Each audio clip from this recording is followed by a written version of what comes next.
Yo, people, this one's on France, man. I know the world is a bit changed up from what it used to be. However, let me touch on something. I'll touch on this individual first. Ibrahim Traore, Captain Ibrahim Traore.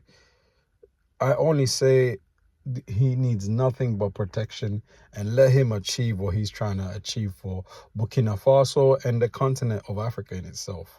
Now, the thing about this whole thing is they've already attempted his life a couple of times. I think, I say a couple, 18 times is what is, according to records, they're saying 18 times.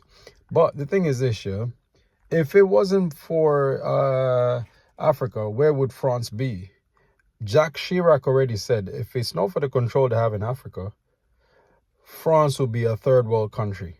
Now, this is what Jacques Chirac said, who was a leader, right? And that's a fact. The unfortunate thing is they've had this control on the Francophone countries. So for people who want to know or don't understand, Francophone countries are the French-speaking African countries and who are literally under France for a very long time. Even when it comes to their currencies, it's francs. When you go to France today, they have euros. So it just goes to tell you, they have euros here, and then all the Francophone countries have francs. And I believe many of them still have their banking based in France. So that's the control that's coming from it in itself. And it's a sad situation, man. But it's good to see that Captain Ibrahim Traore has really followed up on making sure, listen, no more deals with France. He's even got rid of the military because it's like, yo, it's time that happens. Because if it doesn't happen, who else is going to do it? No one else is going to do it because everybody is scared. If we look at it, let's bring back Thomas Sankara. Thomas Sankara is the reason why it's called Burkina Faso today. It used to be called the Upper Volta. However, it's no longer the Upper Volta. It's Burkina Faso since, I believe it was in the 80s. I can't remember the dates, in the 1980 something. But that's when it changed fully everything into Burkina Faso. Now, Burkina Faso is a land of the upright people. Let's just put it as people because it's men and women. But they literally made sure they killed him. And as they made sure they killed him, they made sure they could still control the country to some extent, thanks to a guy called Blaise Compaoré. Now, Blaise Compaoré is a leader, who was a leader, should I say. He was a leader then, and he was the right-hand man at one point to Thomas Sankara before he made sure he followed suit what the French were doing, which was getting rid of Thomas Sankara and killing him. Now, he is alive in Ivory Coast, Côte d'Ivoire. So he's alive there and he's chilling because he's never going to go back to Burkina Faso because he's already been convicted for the murder of Thomas Sankara. Now, Ivory Coast, what are you lot playing at? Because this man should be in Ivory Coast. He should be in Burkina Faso answering to what he's been convicted of.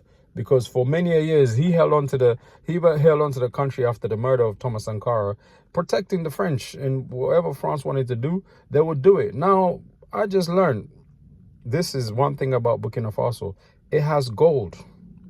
And the gold in there is what they're using to control. The French were using to make sure that they have control of all the areas with the gold. Now, this gentleman has come in and Captain Ibrahim Traore is like, nah. We ain't playing that game. You know what I mean? He's coming very strict. Now, anybody that's outside of the African continent, let me use Europe, for example. Let me use the United States as an example. The likes of the current president, Donald Trump, he's already said he wants everything American. Now, if he's saying that, surely, why is anybody having a go at Ibrahim Traore for wanting anything to be Burkina Faso related or Burkinabe people? He wants the best for his people. So now, if he's saying that and all these other countries, nobody will fault them. But when it comes to the African continent, you guys all want to keep on making sure you control the continent. No, it's come to a point where you say, no. You need to leave us the hell alone.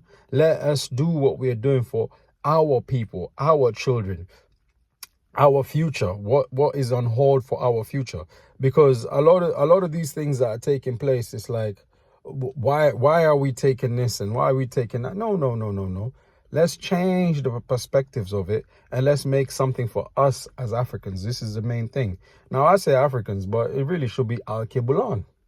Now, another thing that's in check for me is a gentleman by the name of Paul Biya. Paul Biya, Paul or P, no, it's Paul Biya. Paul Biya is the current president of Cameroon.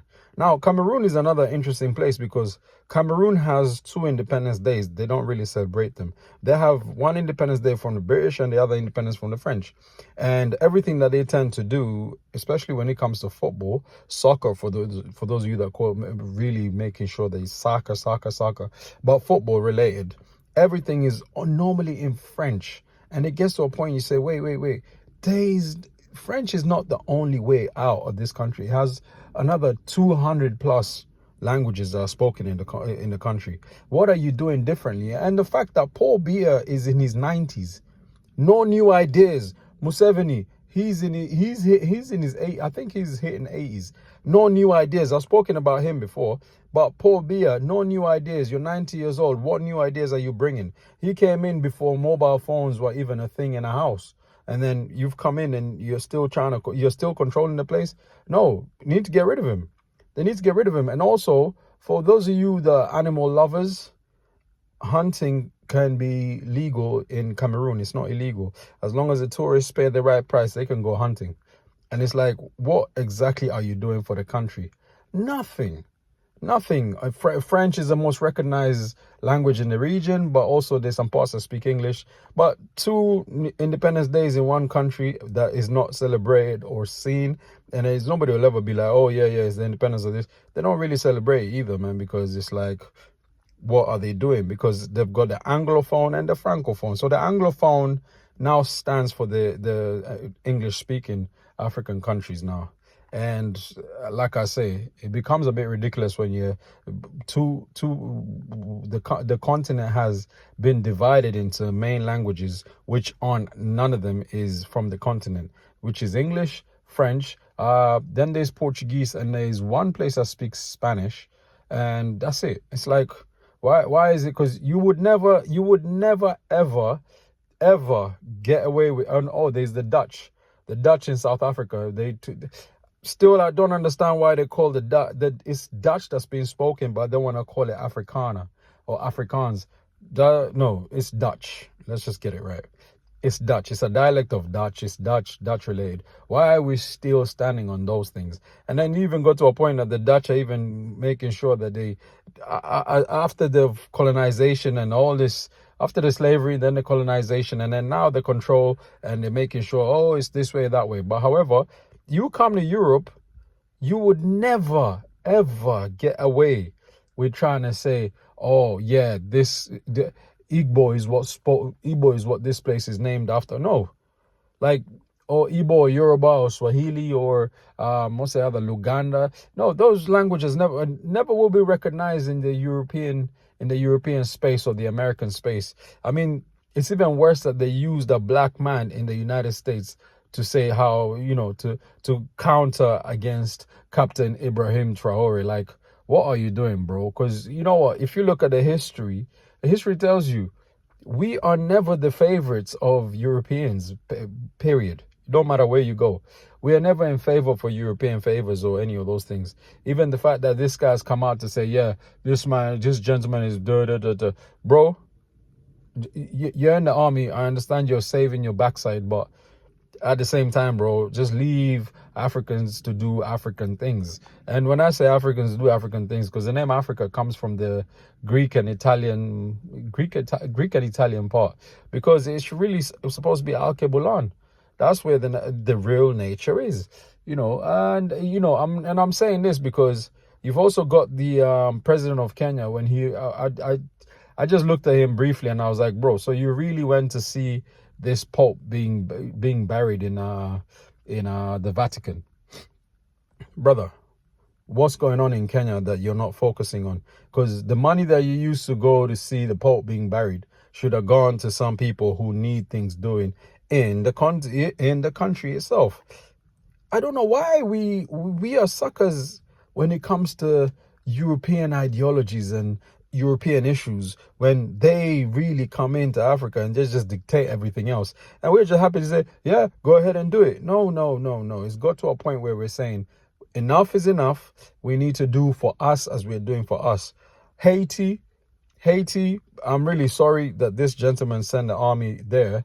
Instead of Haiti saying that this is what we need, we are listening to the United Nations and the US telling us, oh, you send the army up there and look after those people. I wonder where the soldiers are that were sent to Haiti from Kenya, man. Because that's just a bit ridiculous. Why are you sending the army there to go and deal with that? And there's other issues in Kenya in itself. And if you're going to go and help Haiti, like, okay, come up with tell us exactly what you're going to do. But, you know, when these things come in and they say, oh, the weaponry and the army and all of those things, bro, you know, you're fighting, you're not going in to win anything, man. Anyway, people, I was just looking at it. I was like, Thomas Sankara, gone. And nobody will ever know, but he was buried. We've got Patrice Lumumba. Patrice Lumumba, he was killed. And you know what? Patrice Lumumba is one of the saddest cases because they killed him for fighting for Congo. And King Leopold of Belgium at the time, he set up a rubber business where he was extracting rubber straight from Congo, no problems. But he killed off a whole bunch of Congolese people. We never speak about it, but he killed Congolese in the thousands, in the millions. And then the country is in a mess. Why is the country in a mess? Because they want control of the place in itself. And it's sad to say, Patrice Lumumba, as they killed him, they dissolved his body in acid. But they kept a gold tooth that he had in his teeth. I still fail to understand how you can justify keeping his gold tooth. Like, it makes no sense, honestly. But never will we ever know. His family has, you know what I mean, they've kind of got it out there. But people, you all have mobile phones. You all have laptops in the house. All your electrical rechargeables, coltan and cobalt, primarily come from Congo. And there's also rubber. That's another thing. In actual fact, the River Congo can electrify the whole continent without an issue. But that they will never let that happen because the continent cannot be in peace. And it's sad to say, in the times that we're living, this is the crap that we have to deal with. People, we need some changes. We need some changes, and we need changes full on. Because you all know Europe will never take any of this. The US won't even take any of it. But because the African continent is trying to build for itself and has so much natural resources, oh, they can take it. They can have it. We couldn't care less. I don't know what else I can say about it, but I just pray for my people, pray for myself, and I hope that we can get it right at some point, honestly. But yes, people, let's protect and make sure Captain Ibrahim Traore is respected. Let's respect him. There's no getting rid of going in to try and kill him because of what you guys want as an advantage for yourselves. That's sad. Anyway, something that's been winding me up. I said, let me speak about it. Peace, people. Hope you're having a good day, good night, good afternoon, and good night, good morning, good afternoon, wherever you are in the world. Peace out, people.